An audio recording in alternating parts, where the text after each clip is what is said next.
By the grace of God, we are dispersed across the entire globe, due to which the Orthodox faith is now being preached where it had never been known before.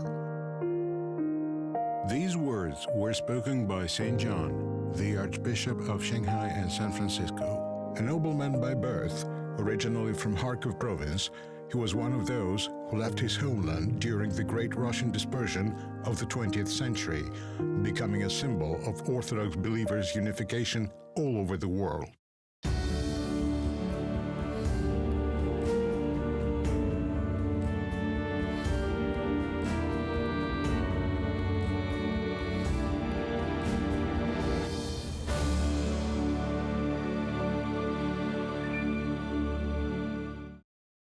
Daniel Ferronda lives in the town of Tanay in the Philippines. He is an avid motorcyclist. He arranged for a simple worship space in his motorcycle clubhouse. Among a few modest icons, there is an image of Saint John the Great. Years ago, the Filipino accepted baptism at an Orthodox church. Soon afterwards, he started to dream of erecting a temple in honor of Saint John of Shanghai and San Francisco in the Philippines.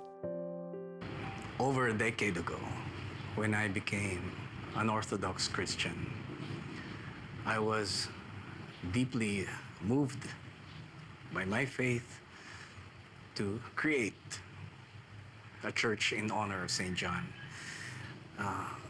because he is such a strong and iconic figure that makes a bond between the Philippines and Russia. And for me, this will be an ultimate project, at the same time an ultimate honor for the wonderful works of Saint John. Daniel is showing what the church he dreams to build in the Philippines is going to look like.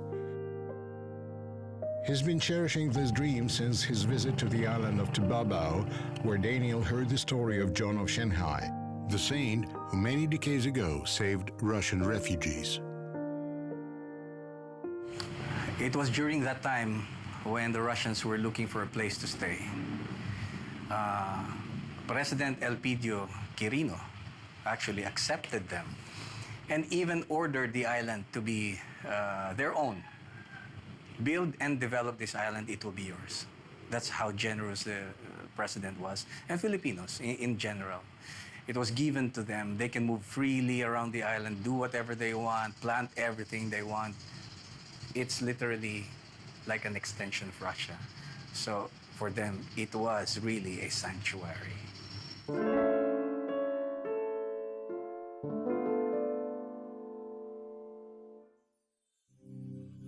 In 1949, the communists took power in China. This takeover caused 5,000 immigrants from the former Russian Empire to flee the country. They ended up forsaking on an island in the Pacific Ocean. Among them was Bishop John of Shanghai. The sand beach, palms, and endless ocean. The refugees hastily put up their tents, not even suspecting that they would stay on this island for 2 long years. The Philippines has an average of at least 200 typhoons a year. And typically, Tubabao is in the pathway of the typhoon. When Saint John heard about the typhoon coming and is about to hit the island, he went to some special places where he does his prayers and rituals. And amazingly, the typhoon redirected, did not hit the island. So I believe it was the power of his prayers that stopped the coming of the typhoon. And this also will serve as a reminder for us. The prayers are really very powerful, something that we need, especially in these times of troubles.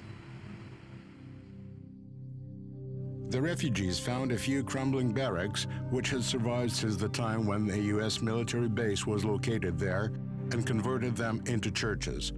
The holy picture of the saints reminded them of their faraway homeland that no longer cared for its sons and daughters. In commemoration of the Russian camp, the islanders erected an Orthodox cross on the spot where years ago stood the Russian Orthodox temple. Where I'm standing right now is where the actual church used to be. All the walls are gone through the passage of time, and the lush vegetation was due to the typhoons that pounded the place many times over. But this place is sacred, and it remains.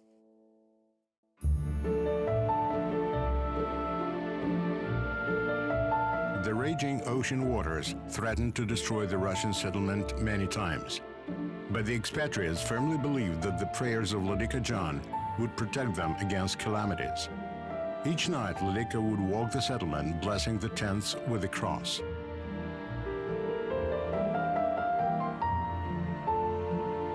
Months of exile were passing on to Babao. No country would agree to admit the Russian refugees. On July 12, 1949, Bishop John left the island and set off for Washington, D.C. Vladika had sent a letter to President Truman requesting entry into the U.S. for thousands of the homeless. Each day, Vladika John would come to the Capitol and sit on its steps. American congressmen would pass by as he smiled at them, giving them his blessing. Civil servants shrugged their shoulders and wondered who this man in black robes was.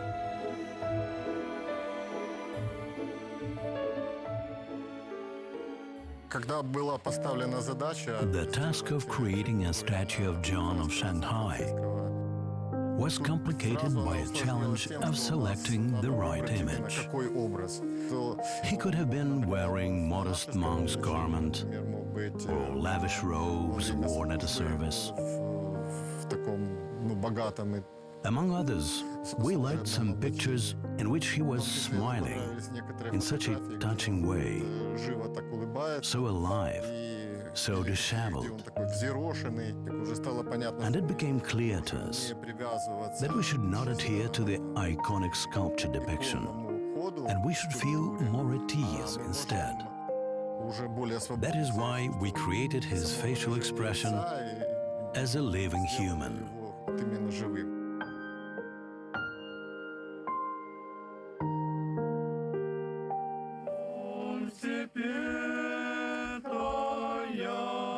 This is the village of Nikolskaya in Donetsk region. It is here where Ivan Maximovich, the grandfather of Saint John of Shanghai and San Francisco, was buried. The burial site has not survived entire times, but the Maximovich family is well remembered here. Each year, on the eve of the day of the commemoration of Saint John, the village, populated by just over 200 people, hosts several thousands for the cross procession to the place where one of the greatest saints of the 20th century was born.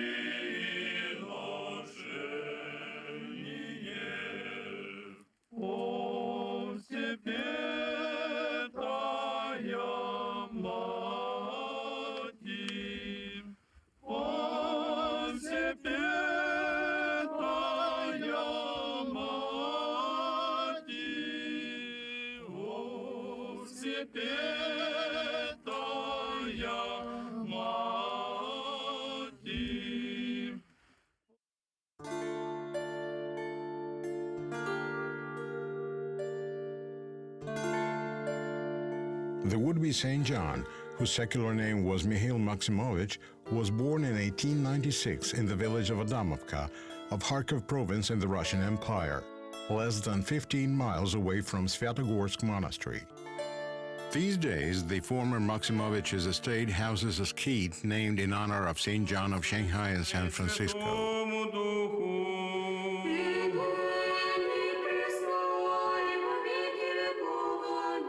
Святитель очи наши, не моли Бога у нас. Святитель очи наши, не моли Бога у нас. Слава Отцу и Сыну и Святому Духу. И ныне и присно, и во веки веков. Аминь. Моли Бога нас. In exactly the place where this temple now stands, back in the late 19th century, there was located the house in which the future saint lived. The locals recalled that it was a two-story house with 6 rooms on the first floor and 6 on the second. The reason why people remember it so accurately is that after the revolution, the building housed a local hospital and maternity ward. Many children came into this world in that very place. Recently, we performed a funeral service for one old man, and when he communed of the holy mysteries on his deathbed, he said, "Please, give me the last service in the church, at the place where I was born." The thing is, right before the war, he was born in the house that used to belong to the Maximoviches, where the hospital and maternity home were. In the late 19th century, Adamovka was a tiny village, just as it is now, even without a local church. Misha Maximovich would travel to Svyatogorsk monastery for services. His parents were generous benefactors of the monastery, sometimes staying there for several days to worship. The scenes of the lives of the brethren produced such a profound impression upon the boy that he even dressed his toy soldiers in monk's robes. People who knew Misha Maximovich would say that he was a monk from his childhood. One of the examples of spiritual struggle and piety Misha sought to follow in life was Saint John of Tobolsk, the boy's forefather from the Maximovich lineage, living in the first half of the 17th century. The child was so pious that icons in his house were everywhere. The icons were so abundant that at some point his father Boris literally begged, "That's it, enough is enough." Then little Misha asked, "Father, can I have just one more icon, please?" "What icon?" asked the father. And the icon was of all Russian saints. And the father agreed. This is an illustration of the piety of the Maximoviches, a wealthy family of landlords, with their secular interests and entourage, which was typical for that lifestyle. And nevertheless, all the walls in the house were covered with icons. Adamovka residents still share the story of how kind the Maximoviches were. On holidays, they would set tables and invite all the villagers for a meal. The whole village used to live like one family. And that is why Adamovka is still such an attractive place for many. As few as 130 people live here. But on the day of the commemoration of Saint John, we have over 3,000 gathering around the tables alone. And here is another fact, highlighting the righteousness of Saint John in his boyhood years. He used to have a governess of German origin who lived with his family. And this governess was so impressed with the boy's virtues that she accepted the Orthodox faith. And her tutor, preparing her for baptism, was no one other than the boy she was raising. The future Saint John was her catechist, guiding her into the Orthodox faith. After the revolution, the family left their mansion. During World War II, multiple bombings leveled the house to the ground. It is symbolic that piles of stones remaining from the Maximoviches' estate were used by surviving villagers to rebuild their own houses. Leaving Adamovka, the 11-year-old Mikhail moved to Poltava, where he was admitted to the cadet school. The young Maximovich intended to make his father's dream come true. Boris Ivanovich Maximovich went to Poltava cadet school, but because his father had passed away and the estate in Adamovka had to be taken care of, the young man had to drop out of school and to return to his family estate. In 1914, Mikhail Maximovich arrived in Kharkov to continue his education at the university. He chose the occupation of a lawyer. We are now on University Street, which at the time was walked by great many students, including the future Saint John. Right here was the university building. All of the old buildings have miraculously survived up until now. Classrooms and auditoriums young Mikhail went to are all here too. Here is the law school, a library, which is also preserved. Kharkov impressed Mikhail with the grandeur of its churches and monasteries. Very often he attended church services at different temples, including this one, St. Anthony's Church, the house church of Kharkov University. Before the revolution, the father of the future saint, Boris Ivanovich Maximovich, was the leader of the local nobility of Izum district. The family had a rich social life. They organized boat races, for which neighboring landowners eagerly arrived with their families. Many young people gladly attended and had fun at those events too.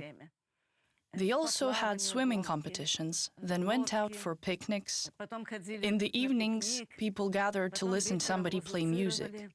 My mother's mom played the grand piano, and her father played the violin. They all sang songs, and my mom's brothers played along, some on the guitar, some on the mandolin. Irina Konovnitsina's mother, whose family lived near Kharkov at the time, recalled that the future saint was a frequent guest in their estate. He was very modest, spoke little, and with a stammer. Later, when Mikhail took monastic vows, this impediment miraculously disappeared. Boys would tease him, in a friendly way though. He kept visiting, and they had pleasant times together. Sometimes he had difficulty speaking. He was sort of tongue-tied.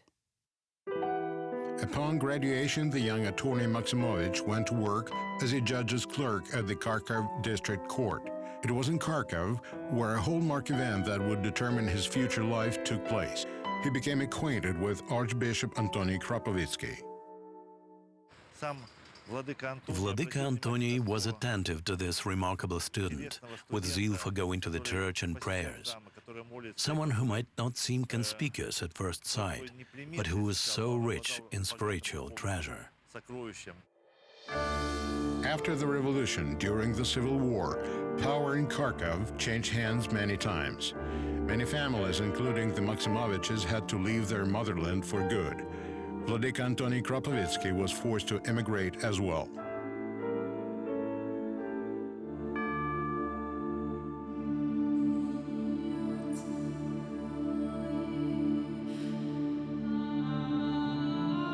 About 2 million citizens of the former Russian Empire ended up scattered throughout the world.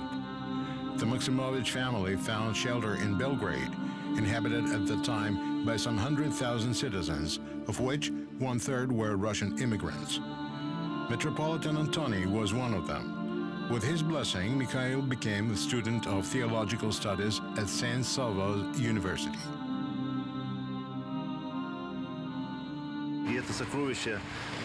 It was a real miracle that Archbishop Antony somehow managed to find such a precious diamond among the masses and made the correct choice to direct the young man to the Serbian seminary and blessed him for hierarchical service. Soon afterwards, Archbishop Antony made Mikhail a reader and then a monk with the name of John. Upon taking monastic vows, John forever refused to sleep in a bed. He would always sleep sitting in an armchair or a chair. Here is a remembrance of that time from his friend Nikolai Zernov. At night, he walked around the premises blessing the dormitories where students were sleeping with the sign of the cross. He was extremely poor. He made his living by selling newspapers in the streets. At that time, Belgrade was drowning in mud after rain. Maximovich wore a heavy fur coat and old Russian boots. Quite often he entered the classroom being late and all covered in street mud, took out his greasy notebook and a pencil stub and began to take notes of the lecture, writing in his large penmanship. Soon he would fall asleep, but as soon as he woke up, he'd go on writing. John called his life in emigration a cross of exile. Yes, originally they were all exiles. But Metropolitan Antony Khrapovitsky and Saint John of Shanghai were gathering those exiles into one home, into the church, the Russian church abroad. Getting together and sensing each other's support, they would find courage in the gospel precepts. They had in themselves the strength of Jesus, And due to that, they felt not so much as exiles, but rather as envoys. They really became messengers when they united in the Russian Church abroad. In 1920, the Holy Synod approved the decision to establish the Russian Orthodox Church abroad. Metropolitan Antony Krapovitsky was given the charge to unite all believers in exile. Everywhere they were outcasts, but at the church they were welcomed. The church was the only institution, so to speak, on the face of the earth where they were welcomed. In emigration, Saint John used to make his living by teaching, first at a Belgrade grammar school, then at a Macedonian seminary. One Macedonian bishop once told me that when they were seminary students, they prayed at the church and saw the saint rise into the air. And when he noticed that the students were watching him, he interrupted his prayer.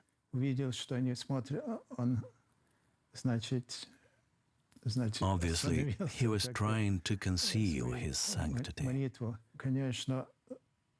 But everyone around him sensed it and always received help and spiritual support from him. In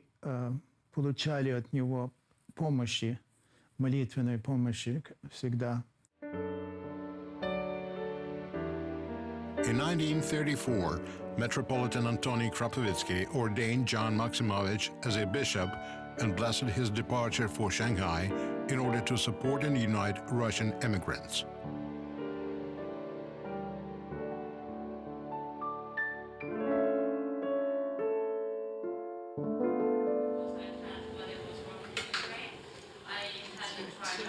Each new day in this Auckland house in New Zealand starts with a prayer to Saint John.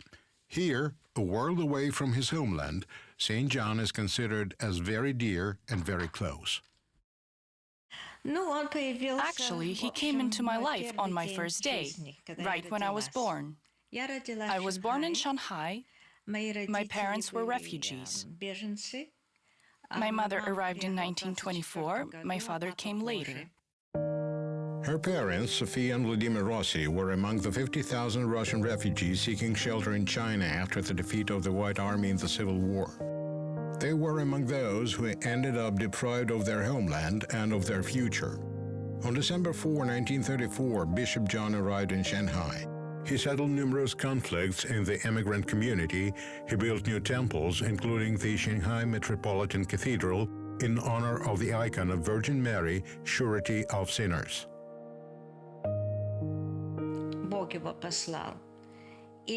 God sent him. The job he did in Shanghai was not to say it became the Russian land, but he sure made it a Russian city. The Chinese, living all around us, helped us a lot, and many started to speak Russian. We spoke no Chinese, and they started speaking Russian. All the street names were both in Chinese and in Russian, most shop signs likewise. I mean, the Russian spirit took root. There were universities, hospitals, churches. People started to live the way they had used to. Owing to Bishop John, the immigrants' morale went up. They regained confidence. Many families found courage to give birth to children. I was born at the Russian hospital at 3 in the morning. Of course, Dad took Mom to the hospital, and after seeing me and leaving the hospital, he ran right into Saint John walking towards him. Of course, they knew each other well, and Vladika said to him straight away, "Vladimir, accept my congratulations on the birth of your daughter." Dad gave him a stunned look, wondering how on earth he could know. And Saint John asked, "So, how are you going to name her?" Dad said they were not sure yet. Vladika looked at Dad sort of sternly and said, "So, if you are Vladimir, she must be Olga. That is how they named me Olga. Ну вот, я и Ольга.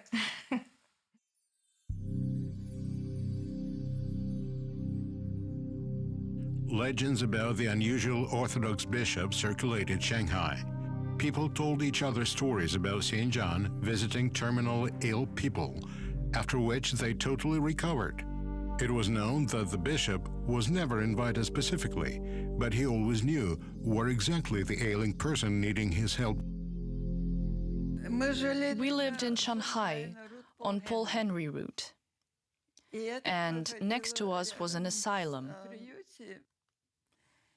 Among other patients, there was a family, and their mother was unable to look after them. Boris was the oldest of them. He would always accompany the bishop visiting the asylum, where all sorts of insane people, including murderers, were kept. Some of them were so ill that they screamed and shouted. But the moment Saint John came in, these mentally ill people would become quiet and start to listen. I mean, he gave them hope. He told them not to lose hope.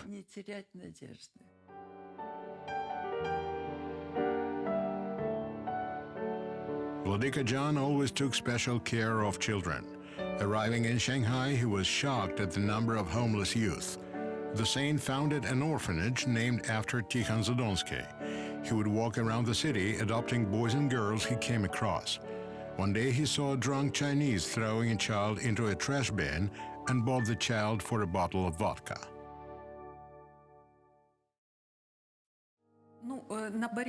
This bas-relief we have carries very special symbolism. Saint John in his Shanghai days. It is there where he would pick up kids in the streets, not only Orthodox ones.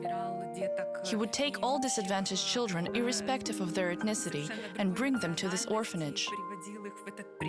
Oftentimes, women who worked there would complain, "We don't have room, we don't have enough food to feed all of them, we don't know what to do with them, how are we supposed to manage?" And he would say to them, "Everything will come in due course." There was this known instance. When food became really short, he prayed, and in the morning appeared a generous gift. Assistance arrived, and all the kids were fed. It was very unusual. One of the pictures I really like a lot is the one where John of Shanghai is wearing his robe and holding a child in his hands, and the child is entangled in the robe.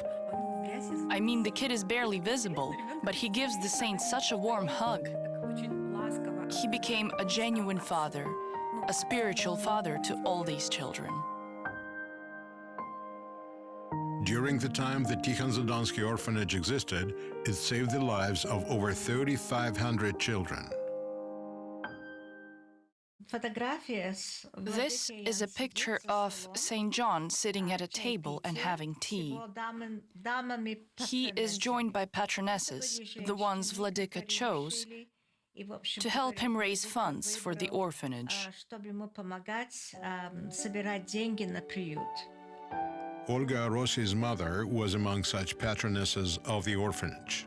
They regularly organize tea parties, charity balls, lotteries. They saw their life's mission as raising funds to sustain the orphanage.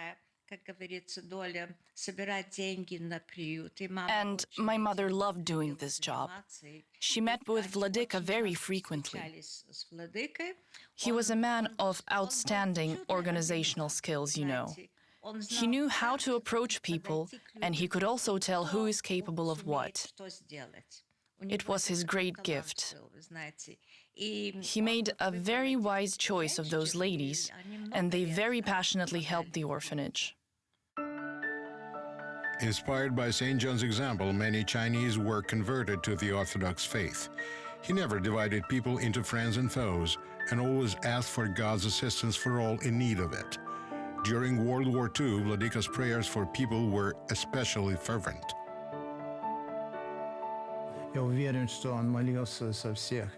I am sure his prayers were for each and everyone, for the Russian land, for its people suffering both inside the country and beyond, to all the refugees in Europe. All of them were remembered in his prayers. Russians, Chinese, orphans, anyone. He accomplished tremendous good works in China. In 1947, Shanghai became the center of the civil war in China. Misery, endless rallies, executions. The Soviet Union pursued a massive propaganda campaign urging refugees to return home. For that, the government pledged forgiveness for anti-Bolshevik activity and Soviet passports. When Stalin decided to pardon all former White Guard officers who had fled Russia, my father was talking them out of returning home.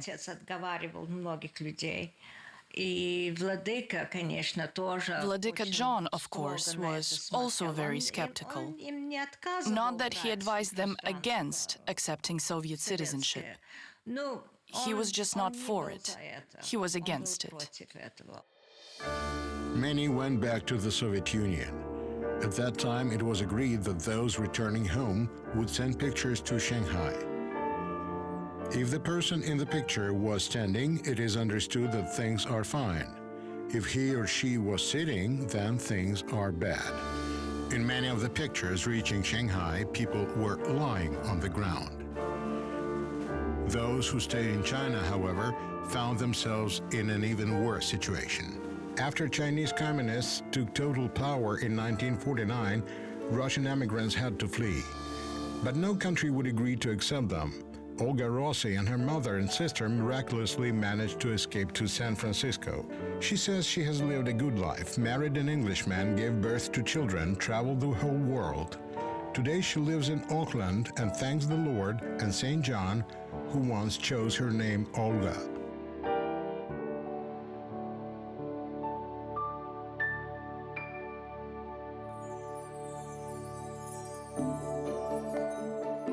The future is covered in mist. The present is confined to the idea of how fast the line is moving, if it is the right line, and when the embarkation will be. These words were spoken by one of those who was leaving Shanghai for good. 5,000 Russian refugees were allowed to entry to the Filipino island of Tubabao, lost in the Pacific Ocean. The migrants had hoped they would return to their normal lives in a few months, but the decision on their transfer to the US or Europe was still in limbo. I'm standing right in the middle of the former settlement. Behind me was the church. To my right was the plantation and the camp, and right in front of me was the entertainment area and the theater and where the children can play. Later on, United Nations declared the Tubabao Island as the evacuation center for the Russian refugees. Life on the island went on for 2 years. The people adapted. They established their own police force, even a court. As some of the settlers were doctors and teachers by trade, a school and a hospital were established. Each week, movies were shown on the central square, and the professional musicians formed an orchestra to play at improvised balls. This place used to be the entertainment area.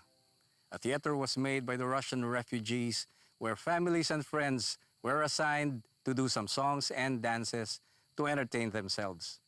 But now, this whole place has turned into the Tubabao National High School. Now, isn't that a legacy to be proud of? The neighboring town of Goyan, which the refugees could reach by boat, had a graveyard where many Russian tombs can still be found. The walls of this Catholic Church of the Immaculate Conception in Goyan still remember words of Orthodox prayer. Hospitable Filipinos offered their temples to refugees for large services like weddings. Natalia Dolgushkina is one of those who was destined to get married on Tubabao. We used to live in tents, scattered across 12 districts. There were small streets and alleys in the camp, and I really loved it, since after all it was all Russian.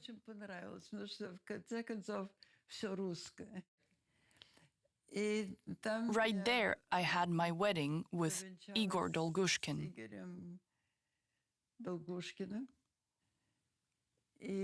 When we exited the church, an old wooden temple,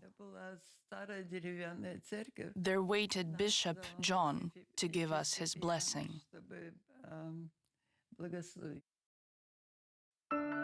After arriving in the U.S., Bishop John spent several days sitting on the Capitol steps. He was blessing congressmen as they passed by and was praying until they began to listen to him and to finally authorize entry for all those who were stuck in Babao. The U.S. Senate approved a law on admission of displaced persons. Notwithstanding his rank, he was like a father to us. We could come to him with anything. We could talk about all sorts of things, and he was always listening to us. He'd never express any reproach, none at all, just like a father or a grandfather. After the immigrants had left Babao, the island was badly hit by a typhoon. It lasted 14 hours and destroyed all the tents and barracks. The indigenous islanders always remember Bishop John, whose prayer had held back the natural calamity for 2 years. One very interesting story that happened during the typhoon in the year 2020. There were 2 rooms in the Department of Tourism, top of the building. So the winds were blowing hard. The first room, all the windows and the doors were shattered. While on the other room, where the icons of Saint John were contained, it was like an ordinary day, nothing happened. So for us, it was a reminder once again of how Saint John could actually stop a typhoon.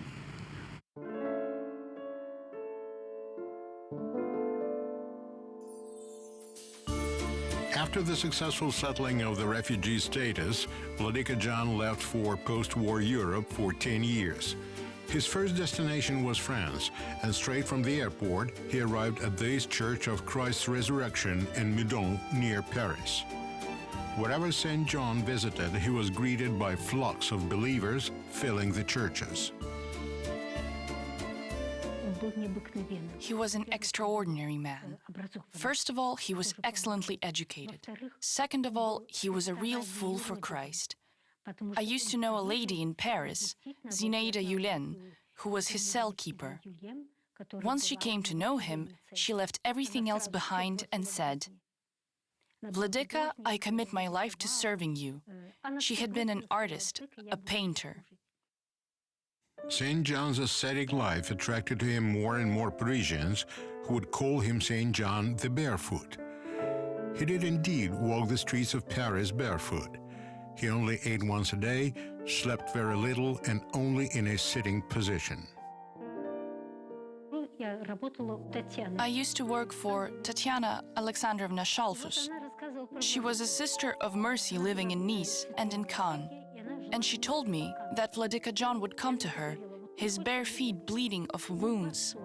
She applied bandages and reprimanded him. "How can you neglect such serious wounds?" And he would only wave it away.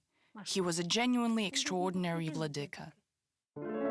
This behavior of St. John met with different perceptions. Once, the other hierarchs even admonished him. The synod admonished him and disallowed him to attend without footwear. So he arrived at the next synod session barefoot, but carrying his tied-up boots on his shoulder. I mean, not on his feet, but hanging across the shoulder. They said to him, "You were told not to appear without footwear," to which he replied that he had his boots on, except that they were on his shoulder rather than on his feet. Being in the US, I heard multiple stories from people who knew him, who were his spiritual children, about what a caring man he was. He had so much love for people, and people paid him back with love, especially ordinary people who were immensely attracted to him, and he always helped them in every possible way. Paris still maintains hundreds of accounts of how Saint John healed the ailing. The second bas-relief depicts Vladika's visit to a sick person. There are many accounts of Saint John visiting gravely ill people whom doctors determined to be incurable and who were dying in their hospital beds. Anyway, he turned up in their wards in the most miraculous way. He could spend the whole night or even a day and night in continuous prayer by a patient's bed, after which the person amazingly started to get better. And this is exactly an illustration of the healing power of faith. Here is a story which was once recorded by Saint John's contemporaries. A young man living in a monastery suddenly fell ill with meningitis. When Vladika was told that the man wouldn't survive until the next morning, the saint rushed to the dying man and spent all night praying by his bed. The next morning, the man completely recovered and left the hospital. Vera Gutkova was a parishioner of that very church in Midong, where Vladika served. She still cherishes the most vivid reminiscences of her encounter with the saint. I met him for the first time at the Church of the Protection of the Holy Mother of God. Vladika entered the church and proceeded towards the altar. Father Seraphim greeted him and then said, "Please meet Vera, a young girl who has come from China with her family." He blessed me, and I really experienced an unusual sensation. I was just a kid, some 9 or 10 years old, and yet it clearly occurred to me that there is a whole different world out there, and this world really emanated from Vladika.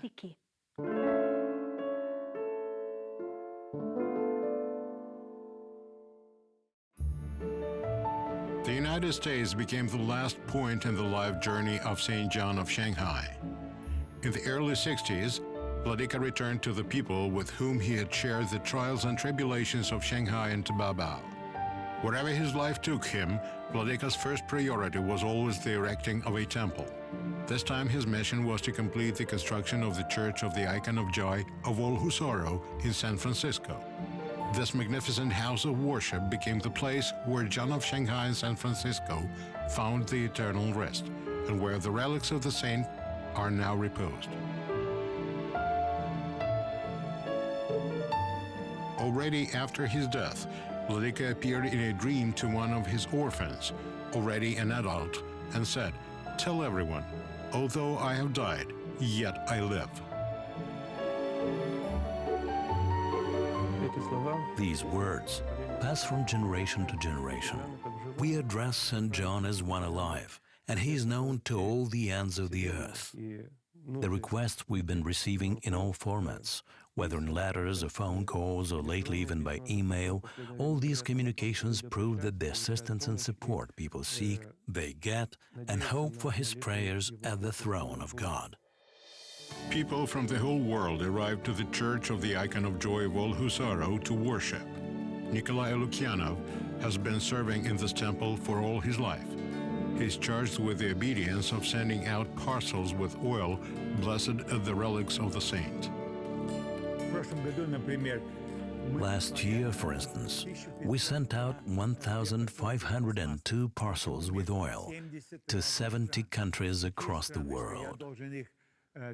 Some of the countries I really have to look up in my atlas. In one of the countries, mail service is barely operative. It's an island in the Indian Ocean. How do people living on this island learn about St. John? But they do, and they request oil. It's hard to believe, and it's amazing. People in many remote countries, like in India, receive our oil and then say that it helped them. They never saw St. John. They know nothing about him, but he could come to them in their dreams. And that's the only explanation of how they know about him. And they say, he helped us.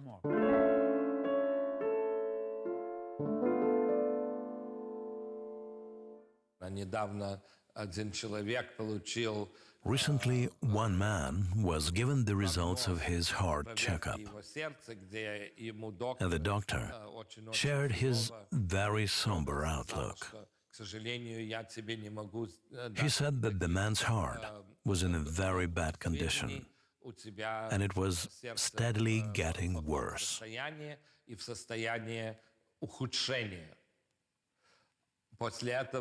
And after that, the man who had anointed himself with oil, even before that, doubled his effort.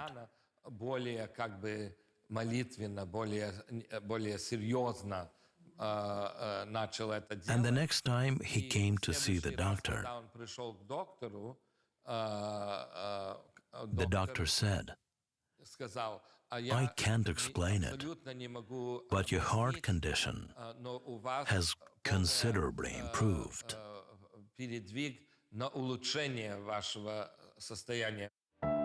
Nikolai Lukyanov knew Saint John from his childhood. He was born in Shanghai, then, along with his parents, moved to the U.S. He used to frequently serve Saint John in the altar. Some people say he was a holy fool, but that is absolutely not true. Or some say he had no sense of humor, which is not true either. I remember a joke he once told.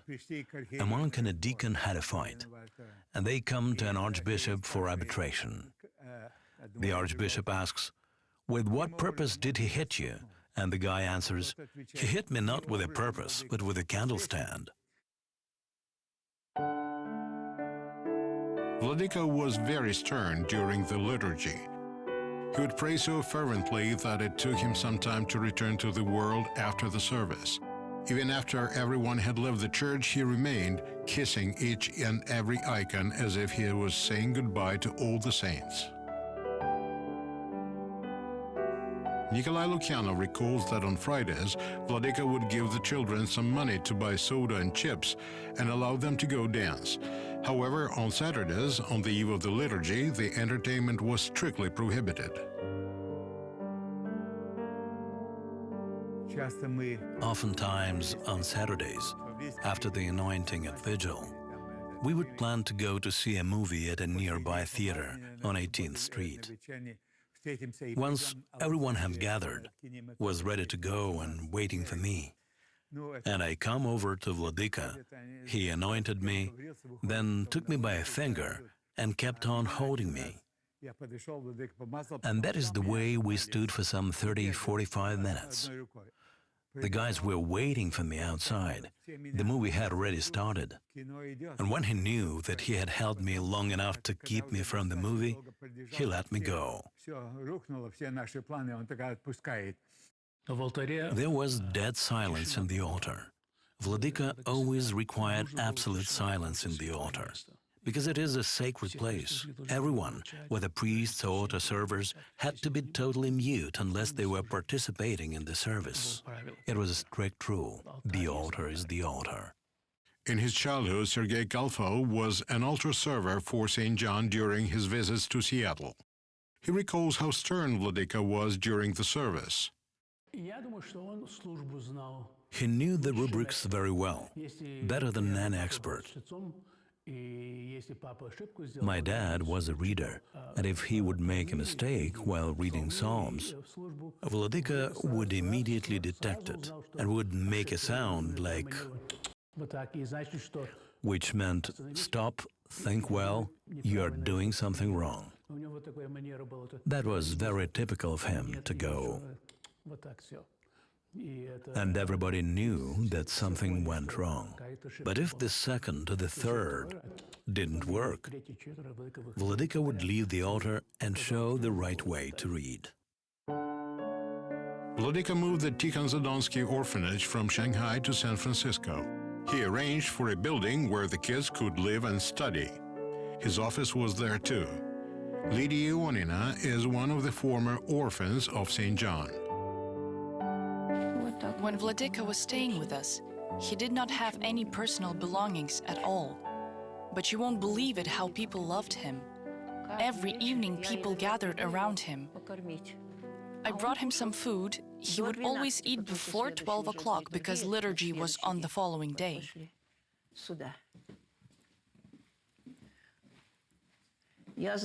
Whatever I cooked for him, I brought to his room, regretting that I didn't bring him any fruit. But anything I served him, he ate gladly. And I would sit near him and watch him eat.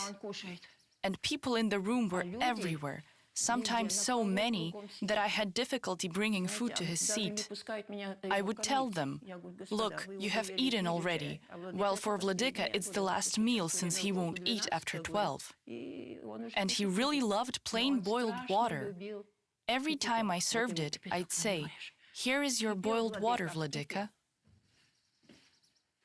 Vladika would never refuse anyone. He gave us his blessing for our wedding. It was at 1 a.m., as we had been waiting for our turn to see him. I spent many nights at the orphanage and saw him walk the rooms to give blessing to kids sleeping in them. After that, he'd go to his quarters and sleep sitting in a chair. It is really beyond my understanding how he did that. He just denied himself sleeping in bed and just dozed off sitting in a chair. There always was a crowd of people by his office waiting for a chance to meet him. Sometimes people wouldn't go away until late at night, requesting his blessing for their wedding or childbirth. Everyone would share what was deep in their hearts and souls. Between themselves, people would call the saint Vladichenka. His mailbox was always full of letters coming from the whole world, and his telephone would never stop even at night. The case I remember took place when I was at the orphanage. Telephone rings, I pick up, and there is this lady asking how she could bury her husband. I say, "When did he die?" She says, "He hasn't died yet." I asked her to hold the line and went to Vladika for advice. The first question Vladika would typically ask was, "What's his name and where is he?" He needed the name to mention it in his prayer. Then he said, "Bring me to the hospital to see him." So I did. All the personnel at the hospital wore face masks as there was some bad infection. Vladika asked them all to leave, and he and the patient went on praying together. The man died 3 or 4 years later, but of a totally different cause. Stefan Pavlenka's mother met Vladika in Belgrade. She was an immigrant too and used to frequently reflect on her life in Serbia. She told her son about an extraordinary monk, and in his childhood years, Father Stefan dreamed to meet Saint John. His dream came true years later when Saint John attended the Bishop's Council. It was kind of funny. I asked my mom how he would distinguish Archbishop John out of all the hierarchs. And my mom gave me a jocular description with very warm humor. When we arrived at the church, a priest gave me his briefcase with his robe to take it to the altar. I entered an empty and unlit church, and I immediately noticed Saint John standing in the altar. I recognized him at once, thanks to my mother's description. She had said he was bow-backed and wearing sandals upon his bare feet. His hair was somewhat stray and his klobuk could be lopsided. That's it. Anyway, I walk in and St. John says, "Stefan, why don't we go to the Clearus?" We went there and he started asking me, "How's your mother Marina doing?" How's your brother Pavel? How are your sisters, Maria and Olga? He spoke to me as if he had known me for my entire life. I looked at him in surprise, and then he suddenly smiled, his eyes shining brightly, and asked me, "How did you know who I was?" And I blushed. I was embarrassed to tell him how my mom had described him to me.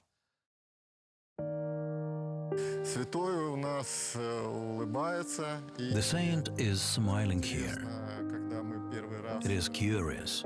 When we visited Svetogorsk monastery for the first time, they presented his pictures to us. And we could see at once what a cheery man he was. That is why we decided to depict him not with a stern expression, but rather as a cheery and smiling person. I once borrowed a book at church about John of Shanghai, and one of the episodes that struck me most was this. There was this immigrant living in China, a musician whose Chinese wife passed away. The man was on the verge of despair, so he took his little daughter and went to church, where he knelt in front of the cross and started crying. Then along comes John of Shanghai. He kneels next to him and starts crying too. That is to show how compassionate he was, how he took somebody's pain for his own. I was so impressed. And in our time, flocks of people line up to pay tribute to Saint John. Some of them pray by his relics, some come to pray in his office. Thousands of people arrive from all over the world.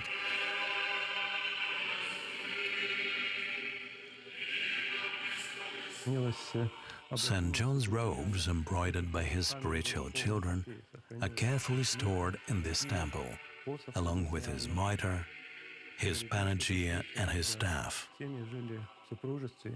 Many cases are known when spouses living together for many years could not have children.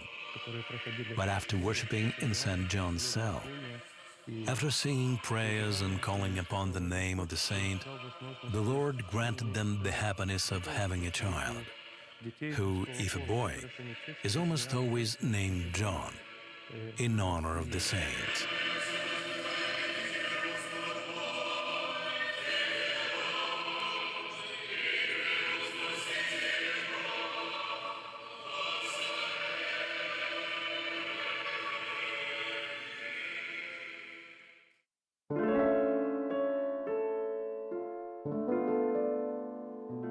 The well-known Soviet actor and film director Rodion Nakhapetov arrived in the U.S. back in the 90s in pursuit of a better life. Along with his wife Natalia, who eventually became his producer, they were hoping to build a cinema career. Years were passing by, but there still were no offers. The family was living in such dire straits that they seriously considered a return back to the USSR. We had to leave our house behind and move to live with my cousin in the mountains. We literally had nothing. I had lost my job, Rodion had nothing at all likewise, and our last hope was for him to get a movie contract. They had next to no confidence in the enterprise. Nevertheless, Nakhapetov mustered his strength and went to a meeting with a movie-making company. Natasha was incredibly nervous about this meeting's outcome. She said to me, "Here is this picture of John of Shanghai, left from my mom. Take it with you, it's going to help you." I looked at this picture, featuring a seemingly ordinary old man, except that his facial expression was kind of special. But you could tell at once that this man was spiritually uplifting, and I believed what my wife said. Anyway, I took this picture and put it in my jacket pocket the day before the meeting, and I could feel some mysterious warmth emanated from this picture. It was weird, but I liked it. Next morning, Rodion Nakhapetov left for the meeting. The studio president didn't even hide his skepticism about the movie. As they were having their meeting, I was praying. I didn't go with him. I called him, and he said he thought that nothing would come out of it. I saw his very sour facial expression, and he said that perhaps the meeting was over. And suddenly I started sensing this warmth coming out. I wondered what it was. I even thought that maybe my blood vessel could have burst. And I kind of froze thinking about it. And at this point, the man, it was Roger Birnbaum, turns back to me and says, "You know what? Why don't we sign a contract? We'll go for it. Just write a good script." And I thought to myself, how could that happen? Just a tiny sheet of paper. It was really very small. Not a real icon. Just a small postcard generating such miraculous warmth. I really thought it was a miracle. I went on praying when I got his call, and he said that thank God we made it. That is why I do think that John of Shanghai was our genuine savior. Since then, Rodion Nakapetov became a regular visitor at LA's Orthodox Church services. And the family's house proudly keeps an icon of Saint John of Shanghai. This invisible friendship with the saint developed into a new project in Nakapetov's life. He wrote a screenplay for a feature film about Vladika. I started writing based on a variety of materials: recollections, documentary footage, his sermons. I was delving into his life, into his deeds. In some of the episodes of the film, I highlighted his remarkable, edifying actions.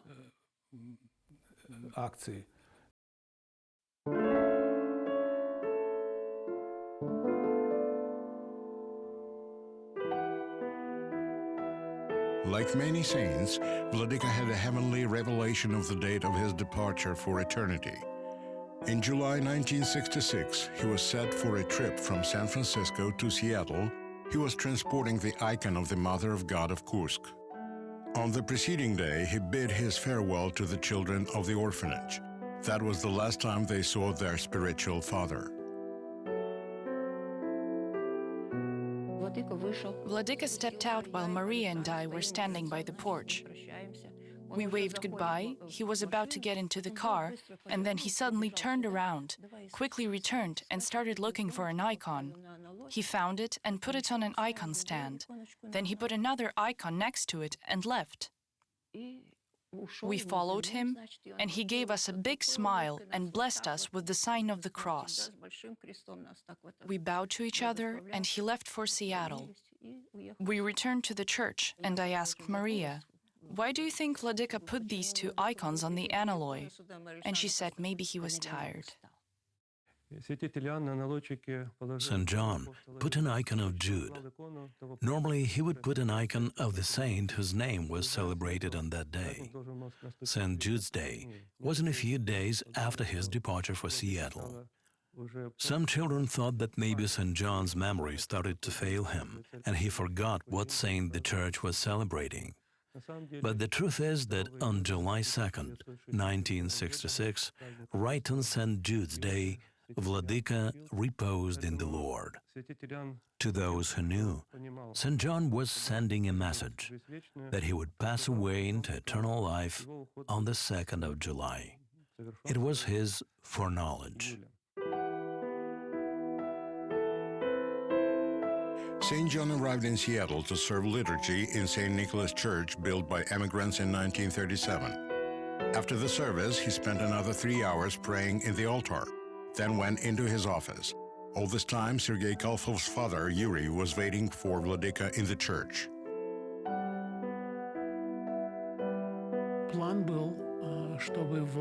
According to the schedule, Vladika was supposed to go to a funeral service. As he went up to his office, several people, including my father, were waiting for him to proceed to the cemetery. Everybody knew that St. John never slept in a bed. He always used a chair or an armchair to sleep in.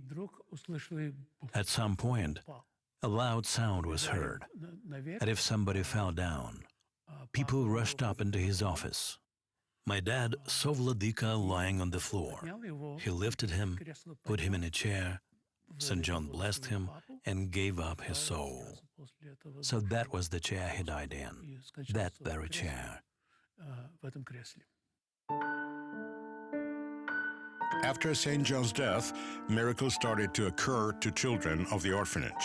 Vladika would appear in dreams to Lydia Ionina and her girlfriend. During that week, I often saw Vladika in my dreams. And I was telling my dream to Maria how I saw Vladika yelling something like, "Leave me alone," being very agitated, his hair totally astray. That was all because people in the church didn't know where to position his coffin, whether in the center or closer to the wall. That made him very angry. And Maria told me the day before there had been some confusion over where exactly his coffin should be placed. Finally, it was decided that the coffin should be in the center. Anyway, a few days later, Maria says to me, "I've seen another dream. Saint John was here with us, blessing people and saying, 'Although I have died, yet I live.'" And Maria was the first one to see such a dream.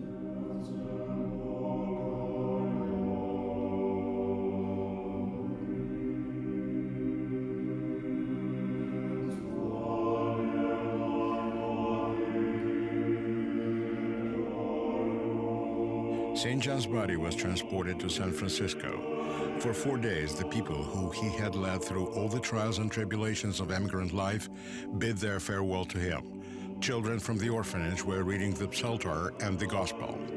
Witnesses recalled that little children would take off their baptismal crosses and put them in the hand of St. John.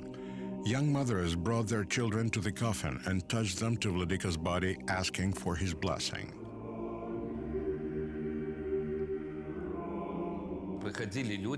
People kept coming. They were putting up candles and reading prayers at the funeral service. In their prayers, they would beg for help and support. My mother, who had known him personally, she not just knew him. He had been a dear friend to her. So she said, "I realize that Vladika is saint, but for me, he was just a friend."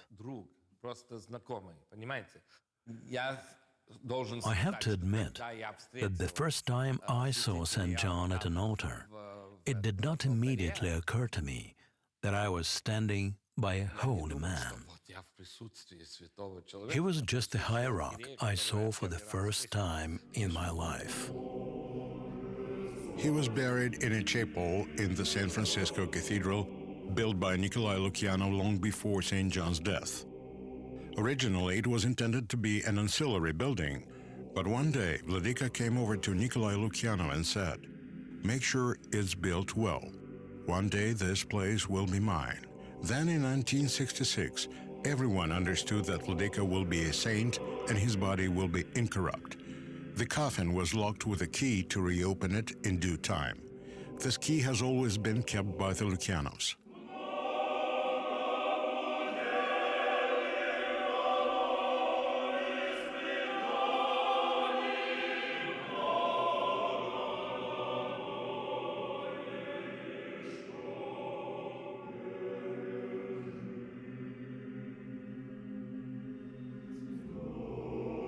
Exactly 28 years later, on July 2, 1994, the Russian Orthodox Church abroad glorified Vladika as a saint.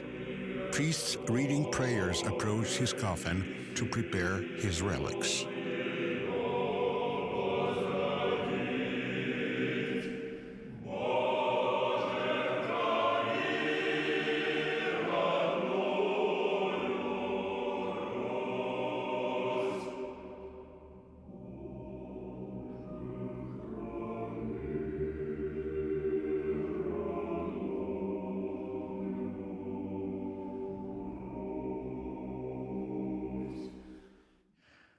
So I was a student in seminary when the decision was made to glorify St. John.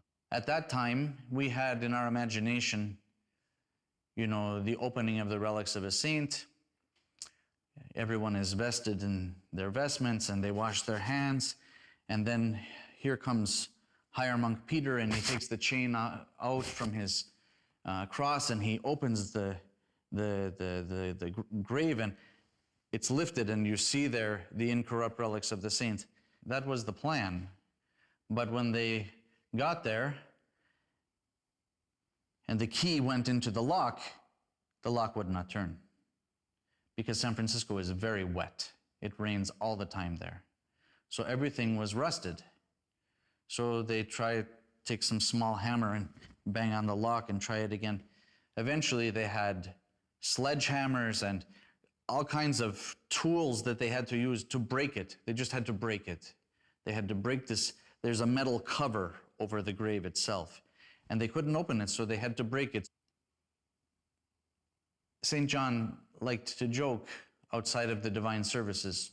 I don't know, maybe this was a joke that he was playing on them. I don't know the answer to that. Probably no one does. But everything was done. It just had to be done in a way that was not planned. But this is our Christian life also. We have a plan, but God has a plan too.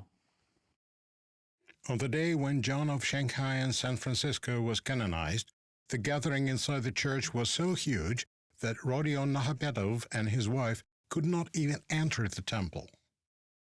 There was this incredible energy overwhelming us. It was a very special state of mind and soul, which is only natural, as we still regard him as one of the greatest saints and miracle makers, an absolutely unforgettable feeling.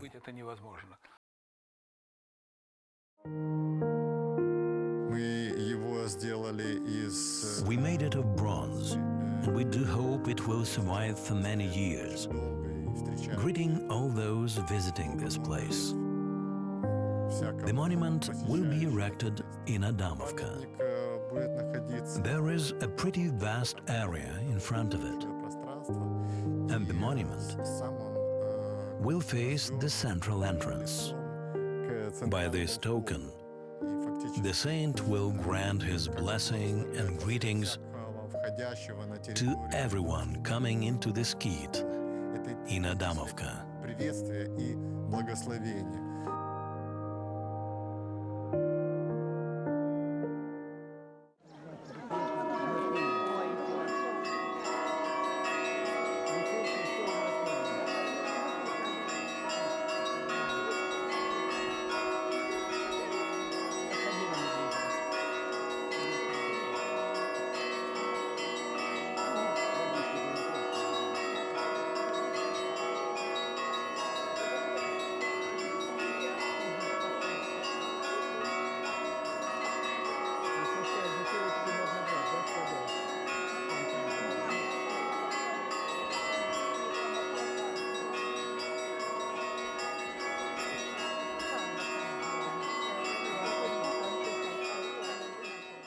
Призри ныне на икону сию в честь и память святого твоего святителя Иоанна, архиепископа Шанхайского и Сан-Франциского, Адамовского и вся Руси чудотворца, изображенную и небесным твоим благословением благословию и освяти.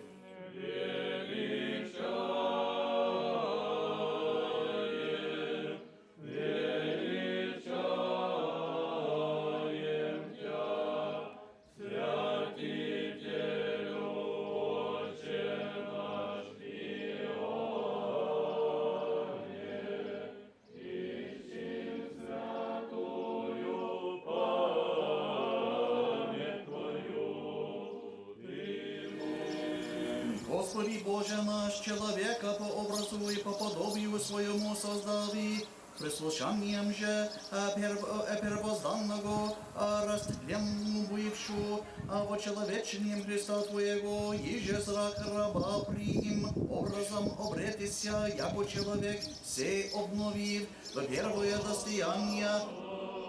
Святитель Отче наш Иоанне, моли Бога нас. Отцу и Сыну и Святому Духу, и ныне, и присно, и во веки веков. Аминь. Святитель Отче наш Иоанне, моли Бога нас. Святитель Отче наш Иоанне, моли Бога о нас. History does not accept conjunctive moods, but can one imagine what would have been without Saint John? Who knows how life would have treated all those who once had to flee their homeland to survive in Shanghai, in faraway Babao, in Paris, Belgrade, and San Francisco? What would be the destinies of the children Saint John found in Shanghai's trash bins?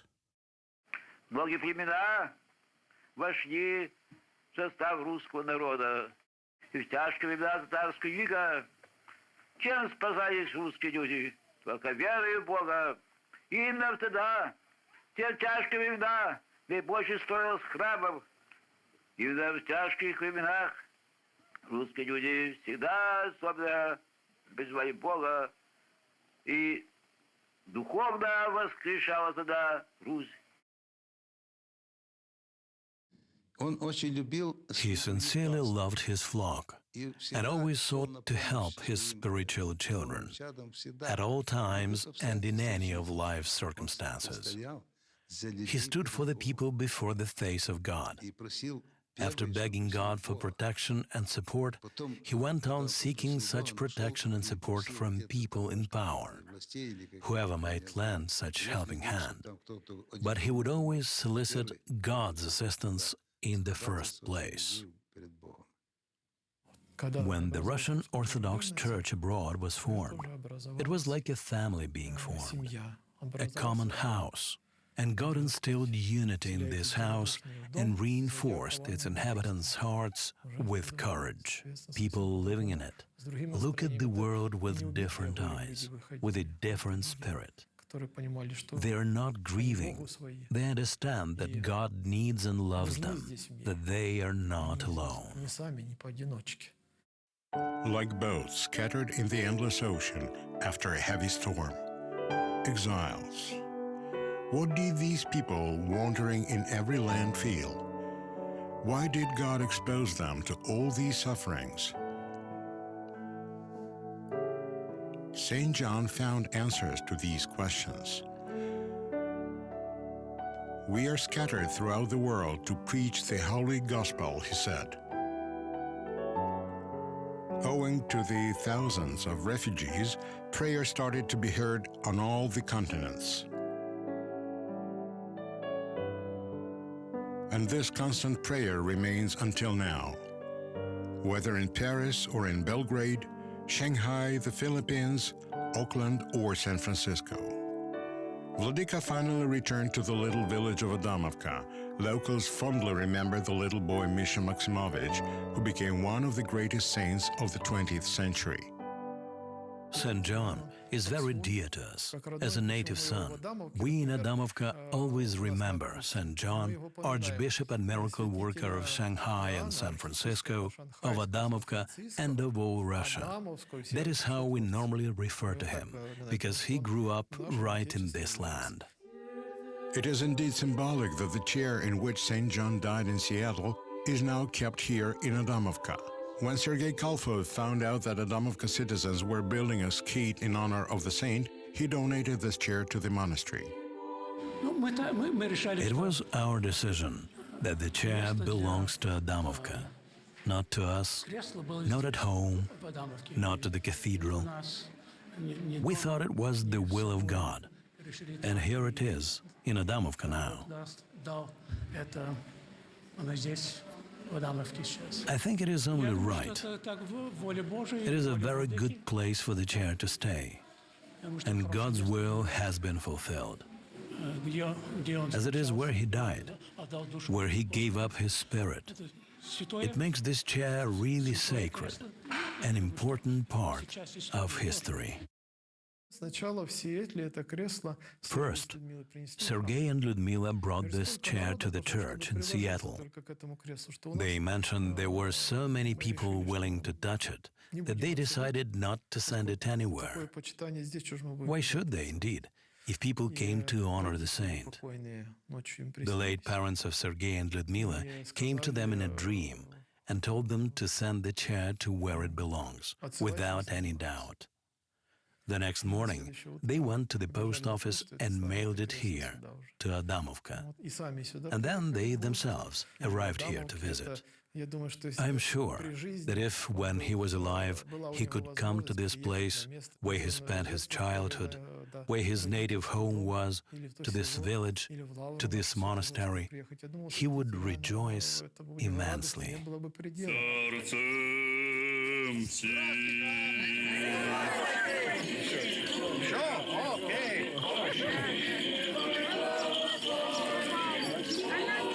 And everywhere in the Orthodox world, one of the things that the priests love to do the most is to sprinkle the people with holy water, to see their reaction. This is such a moment between the clergy and the people. Being mostly in America, you have this idea like these are American Orthodox people. But then when you get to go abroad and to go to Ukraine or Russia or Estonia or wherever God has allowed me to visit, it's the same eyes, it's the same face, because it's the eyes and the face of a person who is living a Christian life.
Commemorating the 100th anniversary of the Russian Orthodox Church abroad, American parishioners and clerics donated this monument to Adamovka on the day of the commemoration of Saint John of Shanghai and San Francisco, of Adamovka, and of all Russia.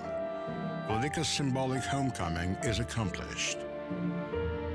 In one of his letters to his disciples, the saint wrote words which seem to be addressed to all of us. Do not think that now, as I, who was looking after you, am no longer with you, you have liberty not to go to church. You go to church not for the people, but for the Lord, who always sees what is in your heart. I bid you all farewell and pray for God's blessing upon you.